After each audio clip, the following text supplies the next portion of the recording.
الحمد لله نحمده ونستعينه ونستغفره ونؤمن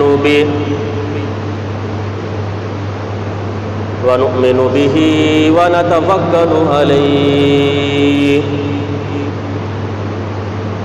ونعوذ بالله من شرور أنفسنا ومن سيئات أعمالنا من يهده الله فلا مضل له ومن يضلله فلا هادي له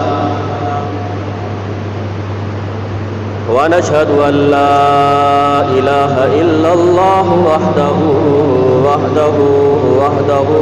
لا شريك له ونشهد أن سيدنا وسندنا ومكينا ومدنينا ومولانا محمدا عبده ورسوله أما بعد فأعوذ بالله من الشيطان الرجيم بسم الله الرحمن الرحيم إنما يريد الله ليذهب عنكم الرجس أهل البيت ويطهركم تطهيرا وقال تعالى في مقام آخر قل لا أسألكم عليه أجرا إلا المودة في القربى وقال النبي صلى الله عليه وسلم أصحابي كالنجوم بأيهم اقتديتم اهتديتم وقال رسول الله صلى الله عليه وسلم مثل أهل بيتي مثل سفينة نوح من ركب فيها نجا ومن تخلف عنها غرق أو كما قال عليه الصلاة والسلام آمنت بالله صدق الله مولانا العظيم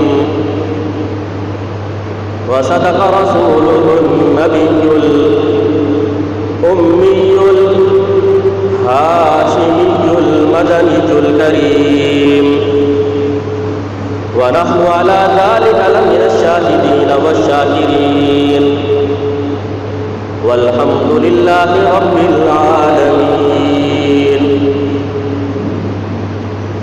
تمام حضرات عقیدت اور محبت کے ساتھ عبادت اور ثواب کی نیت سے نماز میں پڑھا جانے والا درود شریف ایک مرتبہ بآواز بلند پڑھیں. اللهم صل على محمد وعلى آل محمد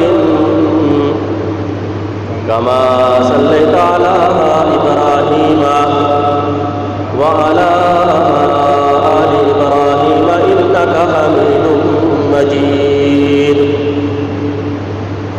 اللهم بارك على محمد وعلى آل محمد كما باركت على إبراهيم وعلى آل إبراهيم إنك حميد مجيد.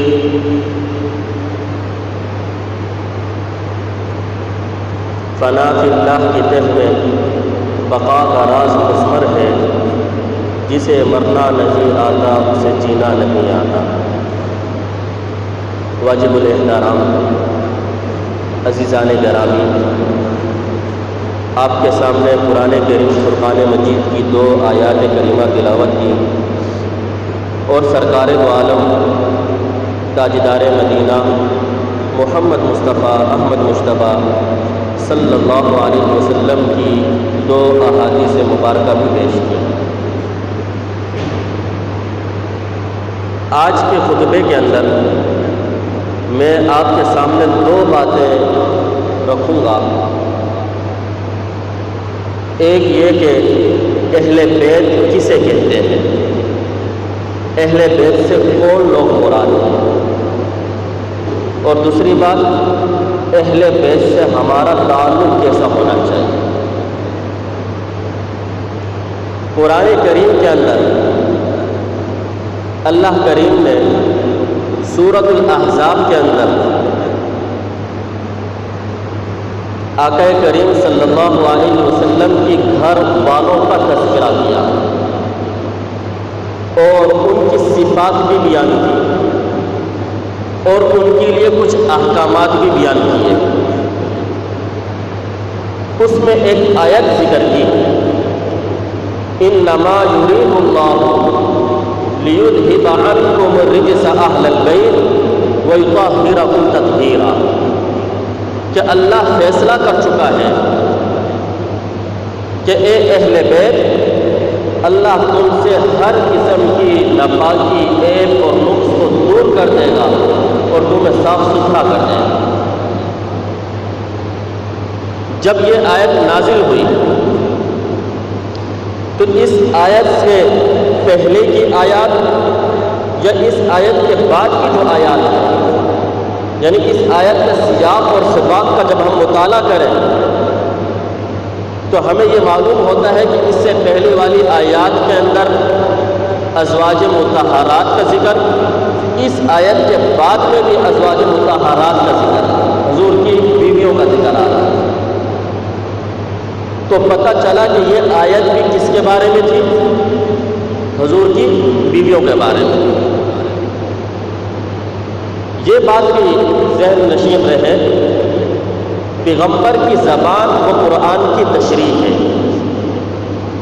اب بات کو سمجھنا، جب یہ آیت نازل ہوئی کہ اللہ فیصلہ کر چکا ہے اہل بیت تم سے کہ اللہ تمہارے ہر عیب، نقص اور ناپاکی کو دور کر کے تمہیں صاف ستھرا اور پاک کر دے گا، تو حضور صلی اللہ علیہ وسلم نے حضرت علی رضی اللہ عنہ کو بلایا، حضرت فاطمہ کو بھی بلایا، حضرت حسن اور حسین کو بھی بلایا، حضرت حسن کو اپنی دائیں ران پر بٹھایا، حضرت حسین کو اپنی بائیں ران پر بٹھایا، حضرت علی کو اس طرف سامنے بٹھایا اور حضرت فاطمہ کو دوسری طرف سامنے بٹھایا۔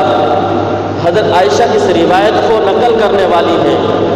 حضرت عائشہ فرماتی ہے کہ حضور صلی اللہ علیہ وسلم نے اپنی کملی والی چادر کو اتارا اور اس چادر کو اپنے سر پر رکھ کر حسن، حسین، فاطمہ اور علی کے سر پر رکھ دیا اور دعا کرنے لگے، اللہم ہؤلاء اہل بیتی، اے اللہ میرے اہل بیت کے اندر یہ بھی شامل ہے، آج آپ کی رحمت جوش میں ہے، آج آپ میرے اہل بیت کو پاک صاف کرنے کا حکم فرما رہے ہیں، میں اہل بیت کے اندر ان کو بھی شامل کر رہا ہوں، آپ کی رحمت ان پر بھی برس پڑے، جس طریقے سے آپ میری بیویوں کو ہر عیب اور نقص سے پاک کر رہے ہیں، اسی طریقے سے میرے داماد، میری بیٹی، میرے حسن اور حسین کو بھی صاف ستھرا کر دیجیے۔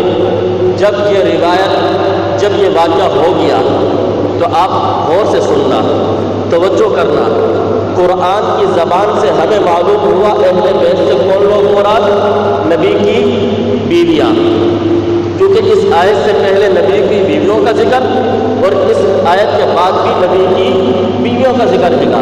تو قرآن کی زبان، اللہ کی زبان سے معلوم ہوا اہل بیت سے کون لوگ مراد ہیں، نبی کی ازواج، اور نبی کے فرمان سے معلوم ہوا اہل بیت کون مراد ہیں، علی، فاطمہ، حسن، حسین۔ ہم قرآن کی بات کو بھی مانتے ہیں، ہم نبی کے فرمان کو بھی مانتے ہیں۔ اس آیت سے پہلے اللہ تعالیٰ نے نبی کی بیویوں کی عظمت کو بیان کیا، یا نساء النبی، اے نبی کی بیویوں، نبی کی بیویوں کی عظمت کو بیان کر کے یہ بتا دیا کل کوئی آنے والا شخص نبی کی بیویوں کی عزت کو پامال نہ کر سکے۔ پھر اس آیت کو ذکر کیا، فرمایا کہ یا ایھا النبی۔ علماء نے ایک عجیب نکتہ لکھا ہے، علماء فرماتے ہیں کہ ان آیات سے پہلے جب بھی اللہ تعالیٰ کسی حکم کو ارشاد فرماتے تھے تو آپ مخاطب اپنے نبی سے ہوا کرتے تھے۔ اللہ تعالیٰ کس سے مخاطب ہوتے؟ اپنے نبی سے، کہتے کہ یہ حکم ان کو کہہ دیجیے۔ کبھی کہا یا ایھا الرسول، کبھی کہا یا ایھا النبی، کبھی کہا یا ایھا المزمل، اور کبھی کہا یا ایھا المدثر۔ لیکن جب نبی کی بیویوں کا تذکرہ آیا اس وقت اللہ کی رحمت اتنی جوش میں آئی، وہ عظمت والا رب، اس رب نے کہا پیارے پیغمبر تو عظمت والا، تیری عظمت بلند ہے، تیری رفعت بلند ہے، آج میں تیری بیویوں کی عظمت کو اجاگر کرنا چاہتا ہوں۔ آج میں تجھ سے مخاطب نہیں، براہ راست تیری بیویوں سے مخاطب ہوں گا۔ یا نساء النبی، اے نبی کی گھر والیوں، اے نبی کے حرم میں رہنے والیوں، اے نبی کی عزت اور آبرو، اے نبی کی اہل بیت، لستن کاحد من النساء۔ اللہ فرماتے ہیں کہ میں نے تمہیں ایسی عظمت دی کہ تمہیں زمانے کی عورتوں میں سے چن لیا۔ لستن کاحد من النساء، تم جیسی کوئی عورت زمانے میں قیامت تک پیدا نہیں ہوگی۔ جیسے محمد عظمت والا ویسی اس کی بیویاں عظمت والی، جیسا محمد عزت والا ایسے اس کی بیویاں عزت والی، جیسے محمد کی مثال کائنات میں کوئی نہیں ایسے نبی کی بیویوں کی مثال کائنات میں آنے والی عورتوں میں کہیں نہیں ملے۔ تو یہ عظمت کو بیان ہوگا، یا نساء النبی جی، یا نساء النبی جی، بار بار اللہ فرما رہے ہیں اے نبی کی گھر والیوں، اے نبی کی بیویوں۔ تو براہ راست خطاب نبی کی بیویوں سے ہو رہا ہے۔ اور دوسری جگہ پر کیا فرمایا؟ النبی اولیٰ بالمؤمنین من انفسہم وازواجہ امہاتہم، نبی کی بیویوں کو مومنین کی ماں قرار دیا کہ یہ نبی تمہیں اپنی جان سے زیادہ پیارا ہونا چاہیے، اور نبی کی بیویاں جو تمہاری مائیں ہیں، جس طرح نبی کی عزت اور ان کا پیار اپنی جان سے زیادہ ہونا چاہیے، تب پکا ایمان کے اندر تم شامل ہوگے، تب تم مسلمان کہلانے کے حقدار ہوگے۔ اگر تمہیں نبی اپنی جان سے زیادہ پیارا نہیں تو تم مسلمان نہیں، اور اگر تمہیں نبی کی بیویاں تمہاری ماں سے زیادہ تمہاری نگاہوں میں عظمت والی نہیں، تمہاری نبی کی بیویاں تمہاری نگاہوں میں اپنی ماں سے زیادہ عظمت والی نہیں، تو اس صورت میں تم مسلمان نہیں ہو سکتے۔ النبی اولیٰ بالمؤمنین من انفسہم وازواجہ امہاتہم۔ جب یہ آیت نازل ہوئی، اللہ کے نبی نے دیکھا آج اللہ کی رحمت جوش میں ہے، آج اللہ میری بیویوں کو پاک اور صاف کرنے کے اعلان فرما رہے ہیں۔ تو اللہ کے نبی نے حضرت علی کو بلایا، حضرت فاطمہ کو بلایا، حسن کو بلایا، حسین کو بلایا، ان پر اپنی تطہیر والی چادر کو ڈال کر ان کے لیے بھی یہ دعا مانگی، اے اللہ جس طریقے سے تو میری بیویوں کو پاک صاف کر رہا ہے، اس طریقے سے تو میرے حسن حسین، میری بیٹی، میرے داماد علی کو بھی اس طریقے سے پاک صاف کر دے۔ علماء فرماتے ہیں ایک دوسری وجہ بھی تھی، حضرت علی فاطمہ کو کیوں بلایا؟ وہ زمانہ جاہلیت، وہ جو عرب کا زمانہ تھا، اس زمانے کے اندر جب بیٹی کی شادی کر دیتے تو یہ کہہ دیتے تھے کہ تیرا ہمارے سے تعلق ختم، بیٹی کی شادی ہو گئی، اب تم اپنے شوہر کے ساتھ رہی ہو، تیرا ہمارے گھر کے ساتھ تعلق نہیں ہے۔ تو نبی صلی اللہ علیہ وسلم جو رحمت للعالمین بن کر آئے تھے، جو عورتوں کے حقوق کو اجاگر کرنے آئے تھے، جو بیٹیوں کی عزت کو بتانے کے لیے آئے تھے، اس رحمت والے نبی نے کہا میری بیٹی کو بلاؤ، میرے داماد کو بلاؤ، میرے حسن حسین کو بلاؤ، آج اللہ کی رحمت جوش میں ہے، میں آج دنیا کو بتانا چاہتا ہوں بیٹی کی عزت کیا ہوتی ہے۔ آج کے زمانے کے اندر بھی لوگ مسئلہ پوچھنے کے لیے آتے ہیں، مولانا صاحب ہم نے اپنی بیٹی کو جہیز کے اندر اتنا سامان دیا تھا، ہمارے بھائیوں نے اتنا سامان دیا تھا، اب اس کا حصہ وراثت میں بنتا ہے یا نہیں بنتا؟ تو ہم تو بہت سارا دے چکے تھے. اس زمانے کے اندر بھی اس طرح کی جو ہے ذہنیت تھی کہ ہم نے بہت کھلایا اس کو, آج کے بعد اس کا تعلق ہمارے سے ختم. نبی پاک صلی اللہ علیہ وسلم نے اپنی بیٹی کو بلایا اس نسبت کو قائم رکھنے کے لیے, بیٹی کی عزت کو بلند کرنے کے لیے کہ میں آج تجھے اپنے گھر کے اندر, اپنے اہل بیت کے اندر شامل کر کے لوگوں کو بتانا چاہتا ہوں شادی کے بعد بیٹی کا تعلق باپ اور اس کے گھر والوں سے ختم نہیں ہوگا. تو یہ آیت اس وقت نازل ہوئی. تو میں یہ بتا رہا تھا, اس آیت سے پتہ چلا کہ اہل بیت سے کون لوگ مراد ہیں؟ جی, نبی کی بیویاں. اور حضور کے فرمان سے کیا پتہ چلا اہل بیت سے کون لوگ مراد ہیں؟ داماد, بیٹی, حسن, حسین, نواسے. میں نے پہلے بھی کہا ہمارا اہل سنت والجماعت علماء دیوبند کا عقیدہ ہے, ہم مانتے ہیں جس طریقے سے ہم اہل بیت جس کو قرآن نے کہا ان کو بھی اہل بیت میں شامل کرتے ہیں, اور جن کو نبی نے اہل بیت میں شامل کیا ان کو بھی اہل بیت میں شامل کرتے ہیں. ہم دونوں کو اہل بیت میں سمجھتے ہیں. دوسری بات, اہل بیت سے ہمارا تعلق کیسا ہونا چاہیے؟ صرف نام تک, صرف تذکروں کے حد تک نہیں. بات کو غور سے توجہ سے سننا. سارے صحابہ محترم, سارے صحابہ کو عظمت ملی, سارے صحابہ عظمت والے ہیں, سارے صحابہ عزت والے ہیں. سب صحابہ کو عظمت اور عزت ملی کس کی وجہ سے؟ ایمان کی وجہ سے. کس کی وجہ سے؟ ایمان کی وجہ سے. پھر صحابہ میں سے وہ صحابہ جن کے اندر ایمان بھی ہے, پھر ان کا تعلق نبی کے ساتھ خونی رشتے کا بھی ہے, ان کا تعلق پھر نبی کے ساتھ قریبی رشتہ داری کا بھی ہے, وہ صحابہ پھر ان صحابہ میں سے افضل ہیں. کیونکہ صحابہ کو ایک نسبت حاصل, ان کو عظمت ملی ایک وجہ سے, اور اہل بیت کو عظمت ملی دو وجہوں سے. ایک ایمان لانے کی وجہ سے, دوسرا قریبی رشتہ دار ہونے کی وجہ سے. بات کو سمجھنا. اصل عظمت خون کی نسبت نہیں ہے, اصل عظمت خون کی نسبت نہیں ہے, بلکہ اصل جو ہے وہ ہے ایمان. کیسے؟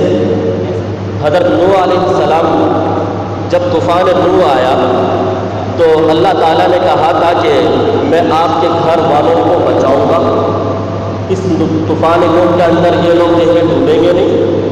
تو جب دیکھا کہ ان کا بیٹا جب وہ طوفان نوح کے اندر غرق ہونے لگا تو حضرت نوح علیہ السلام نے کہا ان نبنی من اہلی, کہ اللہ میرا بیٹا میرے اہل میں سے ہے, یہ بھی اہل بیت میں شامل ہے.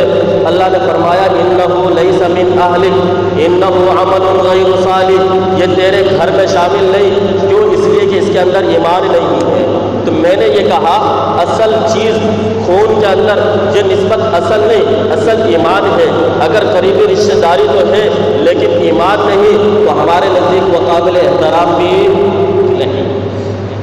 تو میں یہ بتانا چاہ رہا تھا سارے صحابہ محترم, سارے صحابہ عظمت والے, سارے صحابہ کو عزت ملی ایمان کی وجہ سے. ان صحابہ میں سے اہل بیت ان سے بھی زیادہ عظمت والے, کیونکہ ان کے اندر دوہری نسبت ہے. ایک ایمان کی وجہ سے جن کو عظمت ملی, دوسرے رسول اللہ صلی اللہ علیہ وسلم کے خون اور ان کے رشتہ دار ہونے کی وجہ سے عزت ملی. اب ہمیں اہل بیت سے محبت کیسی کرنی چاہیے؟ میں تمہیں لے چلتا ہوں قرآن پاک کے اندر 25واں پارہ سورۃ الشورى کے اندر.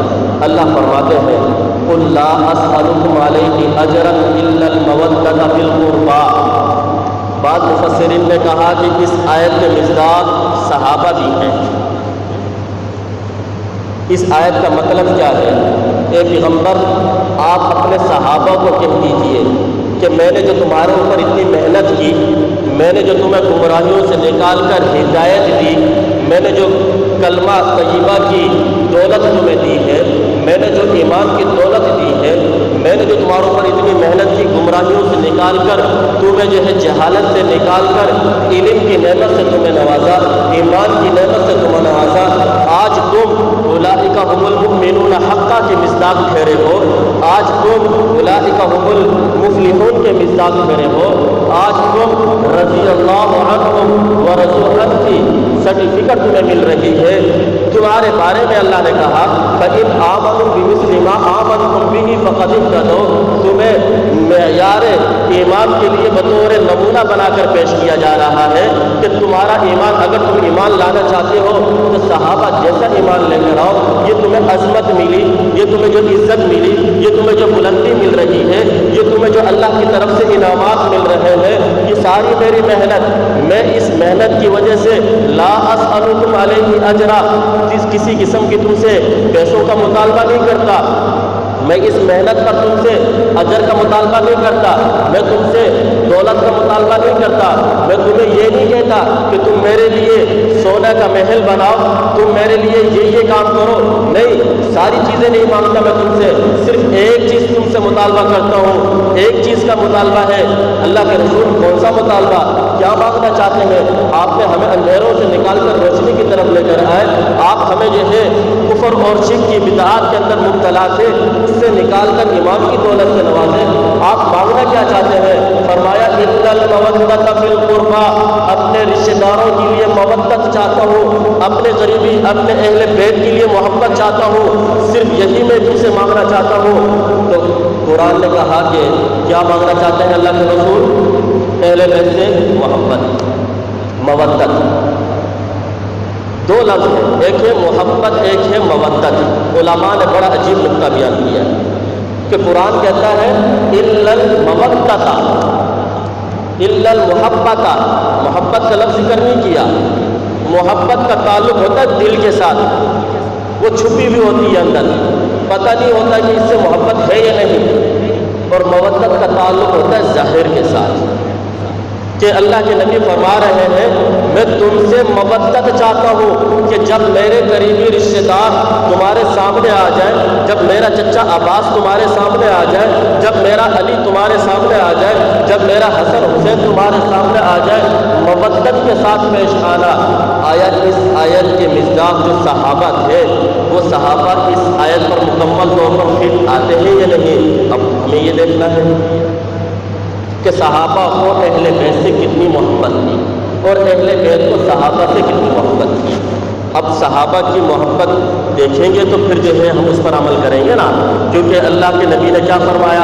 اصحابی کالنجوم، میرے صحابہ ستاروں کی مانند ہے، جس طرح رات کے وقت جنگل کے اندر کوئی سفر کر رہا ہو یا دریا سمندر کے اندر کوئی سفر کر رہا ہو، اس وقت رات کو وہ ستاروں کی روشنیوں کو دیکھ کر سفر کو کیا جاتا ہے، اپنی منزل کو جو ہے متعین کیا جاتا ہے کہ مجھے کس طرف جانا ہے۔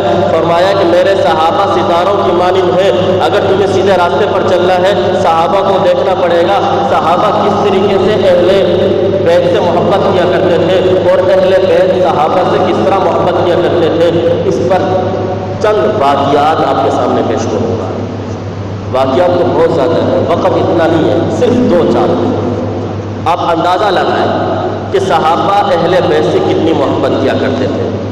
امام بخاری رحمۃ اللہ علیہ نے ایک روایت ذکر کی ہے، حضرت امی عائشہ صدیقہ رضی اللہ عنہا فرماتی ہیں کہ ایک دن میں نے اپنے ابا سے پوچھا، ابا جان جب آپ کسی مجلس میں بیٹھے ہوئے ہوں اور وہاں پر اور صحابہ بھی بیٹھے ہوئے ہوں، حضرت علی بھی بیٹھے ہوئے ہوں، میں نے یہ دیکھا ہے کہ آپ بار بار علی کو دیکھا کرتے ہیں، آپ کی توجہ، آپ کی نظر علی کی طرف ہوتی ہے، اس کی وجہ کیا ہے؟ آپ دوسرے صحابہ کو کیوں نہیں دیکھتے؟ تو حضرت ابو بکر صدیق رضی اللہ عنہ فرمانے لگے میں نے رسول اللہ صلی اللہ علیہ وسلم نے سنا تھا النظر الی وجہ علی عبادت، علی کے چہرے کو دیکھنا عبادت ہے۔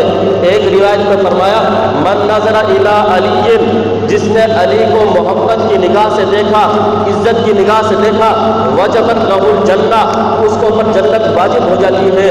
تو حضرت ابو بکر صدیق رضی اللہ عنہ فرمانے لگے بیٹا میں نے نبی سے یہ حدیث سنی ہوئی تھی جو علی کو دیکھتا ہے، جو علی کو محبت کی نگاہ سے دیکھتا ہے، اللہ اس کو محبت کی نگاہ سے دیکھتے ہیں۔ جو علی کو محبت کی نگاہ سے دیکھتا ہے، اللہ اس پر جنت کو واجب کر دیتے ہیں۔ جو علی کو محبت کی نگاہ سے دیکھتا ہے، اس کو عبادت کا ثواب ملتا ہے۔ علی کے چہرے کو دیکھنا عبادت، اس لیے میں علی کو متوجہ ہو کر دیکھتا ہوں، غور سے دیکھتا ہوں، میری نظریں علی کی طرف ہوتی ہیں۔ یہ تھی حضرت ابو بکر صدیق رضی اللہ عنہ کی محبت اہل بیت حضرت علی رضی اللہ عنہ کے ساتھ۔ ہم صدیق کو بھی مانتے ہیں، ہم علی کو بھی مانتے ہیں۔ صدیق کی محبت علی کے ساتھ اس طرح، پھر علی کی محبت صدیق کے ساتھ وہ بتاؤں گا میں۔ آگے چلیے، ایک مجمع لگا ہوا ہے، صحابہ بیٹھے ہوئے ہیں، آقا بیٹھے ہوئے ہیں، آپ کے دائیں طرف ابو بکر صدیق رضی اللہ عنہ، آپ کے بائیں طرف حضرت عمر فاروق رضی اللہ عنہ، آپ کے سامنے حضرت عثمان رضی اللہ عنہ بیٹھے ہوئے ہیں۔ میں سمجھانے کے لیے ایک بات کرتا ہوں، علی رضی اللہ عنہ آتے ہیں، آ کر دیکھنے لگے، جیسے ابھی جمعے کے ٹائم پہ لوگ آتے ہیں نا، پیچھے سے کھڑے ہو کر دیکھتے ہیں، آگے جگہ ہو تو میں آگے جا کر بیٹھوں تاکہ باتوں کو غور سے سنوں، توجہ کے ساتھ سنوں۔ حضرت علی رضی اللہ عنہ ایسے باہر آئے، کھڑے ہو گئے، نظر ادھر ادھر دیکھنے لگے، کہیں خالی جگہ نظر آ جائے آگے تو وہاں جا کر بیٹھوں گا۔ تو حضرت ابو بکر صدیق رضی اللہ عنہ کی اچانک نظر اٹھی، دیکھا کہ علی کھڑے ہوئے ہیں، جگہ کو تلاش کر رہے ہیں۔ تو حضرت ابو بکر صدیق رضی اللہ عنہ اپنی جگہ سے کھڑے ہو گئے، علی کو بلایا، علی اس طرف آ جاؤ، اور حضرت علی رضی اللہ عنہ کو اپنے اور آقا کے درمیان میں بٹھا دیا۔